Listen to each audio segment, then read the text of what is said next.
Well, Running From Home by Bert Jansch, and this is one of your own numbers, isn't it, Bert? It is, yeah. You write a lot of songs. Quite a lot. And when you sing in clubs, and you've done one or two solo concerts now, you do mostly your own songs, do you? Mostly, not all. Do songs by various contemporary singers. The odd folk song, American English. But you're not a Londoner. No, I'm a Scotsman. What about your instrumentals now? We'd really like to hear an instrumental from you. Well, I've got one here. The wheel, it's called. It's supposed to represent the spinning of a very fast wheel. Fine, well, let's hear it.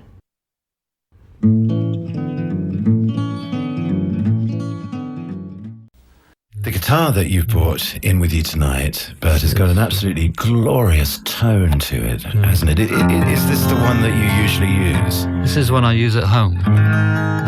It's a Rob Armstrong, this one. He's a guitar maker from Coventry. What are you going to play for us?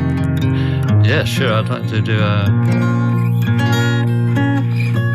Since it's quite late at night, I'll do a fairly quiet song. Okay.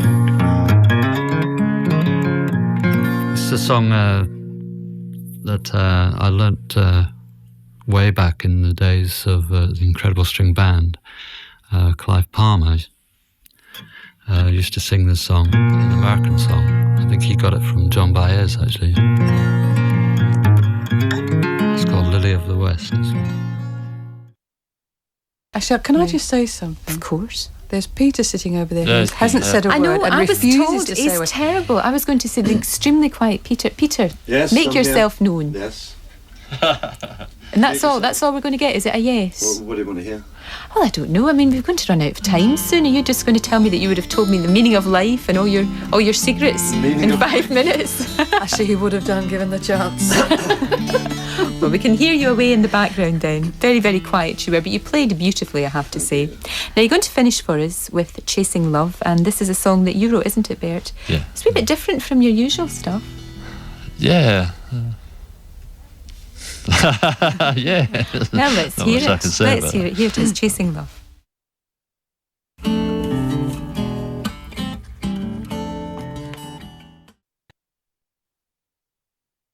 And now we come to our second Lifetime Achievement Award. And this award tonight is being presented to an artist who's inspired millions of guitar players all over the world. Not just folk musicians, but rock, pop and blues players too. To present this award, would you please welcome a guitar player who's been an enormous influence in popular music. He's had a hand in writing some of the biggest hits of the 80s. As a founder member of the Smiths, he co-wrote all of their material with Morrissey. And he worked and wrote with the brilliant and much missed Kirsty MacColl. Please welcome on stage, Johnny Marr.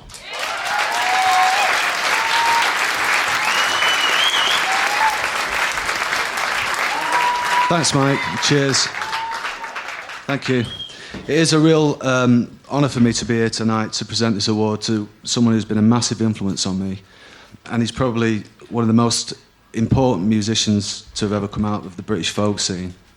With the release of his first album in 1965, he completely reinvented guitar playing and set a standard that is still unequalled today. He influenced Nick Drake, Neil Young, Donovan, who then passed on his discovery to the Beatles, Jimmy Page, Bernard Butler, countless guitar players. In 1967, he formed Pentangle, a sort of folk supergroup, who came out with a mix of blues, jazz, folk and magic. Anyone who saw him will tell you that while the rock bands of the day were blasting everybody to pieces with Marshall stacks and committing atrocities on Hammond organs, Pentangle, with their intensity and the complexity, just quietly blew everybody away. After Pentangle, he released a series of brilliant solo albums in the 70s that continued to inspire other songwriters and amaze guitar players, himself being one of them as a 14-year-old in Manchester. It's a real pleasure for me to present the Lifetime Achievement Award to Mr. Bert Jansch.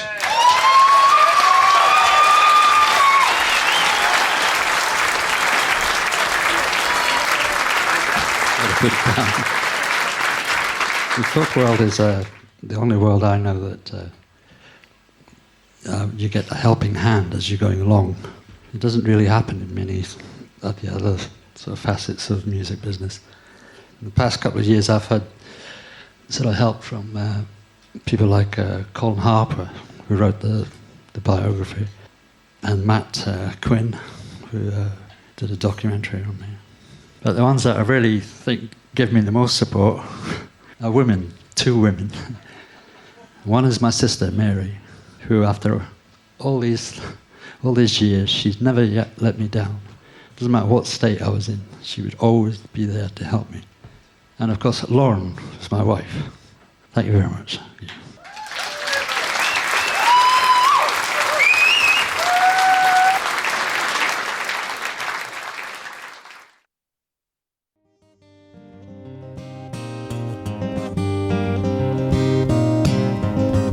You're talking to an oddball. I don't play regular music, so I don't always stick to the bars or how many this, that, and the next thing. Most people actually, if they follow musical rules, they wouldn't write songs like I do.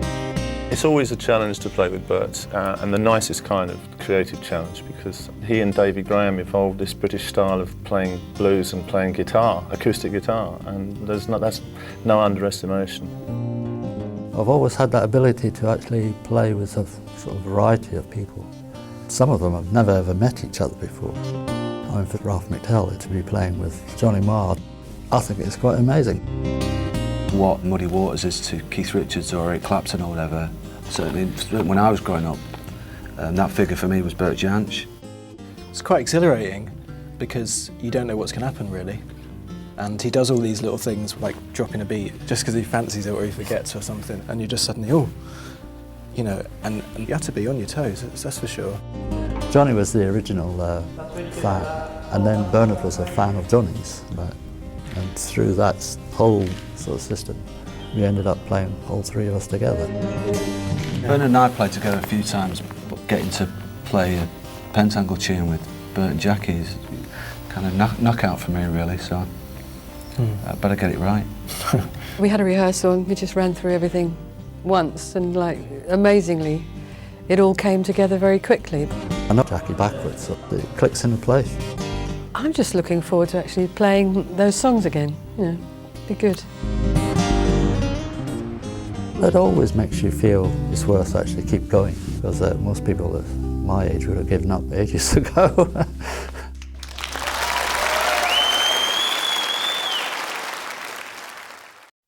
On tonight's programme, a long overdue first visit to this show for Bert Jansch, whose album Black Swan we've been playing a lot recently.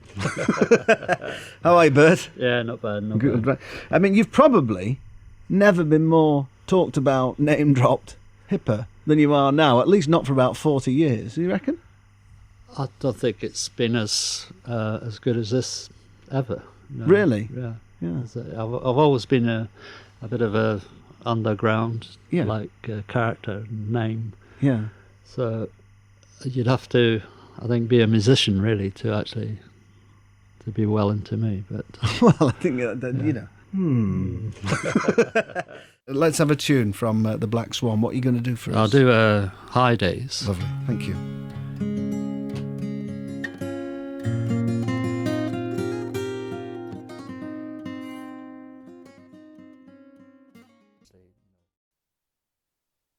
I'm Stuart Maconie, and you're listening to The Freak Zone on BBC Six Music, and a great pleasure now to introduce here. I've shifted out of the studio into the Six Music Hub, one of the most palatial and revered venues in all of rock music, obviously, to welcome Bert Jansch. Hello, Bert. Hi.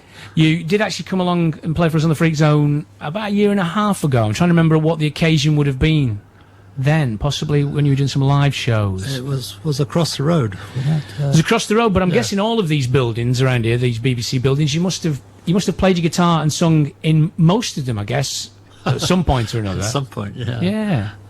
Yeah. So you've come along here today. You've got a new record out, a lovely new record. I've played tracks from it in the last couple of weeks called The Black Swan, and you're going to play something from that? Yeah, I'll play, or try and play, a song called The Old Triangle, which is a traditional it's not really traditional. The words aren't. It's by Brendan Behan. The words are. Oh, so is it a Brendan Behan? Is it a poem originally? It was part of a play that he did called The Queer Fella. Yeah. And I presume that the actual tune is traditional because it sounds traditional. And where did you come across I learned it from Dominic, his brother, like about 20 years ago. Wow. Yeah, so. Wow. Fabulous. Let's hear it.